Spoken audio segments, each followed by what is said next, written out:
বন্ধুরা, একটা ভালো দৃশ্য দেখাবো আপনাদের।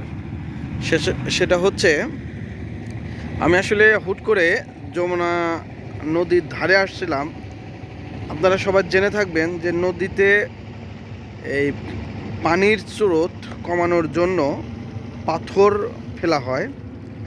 সেখান থেকে মানে প্রচুর পরিমাণে পাথর ফেলা হয়, কিন্তু আশ্চর্য ব্যাপার হচ্ছে এই অনেকগুলো পাথরের স্তূপের মধ্যে একটা সরিষা গাছ, এবং সেখান থেকে দেখেন কত সুন্দর একটি ফুল ফুটে আছে।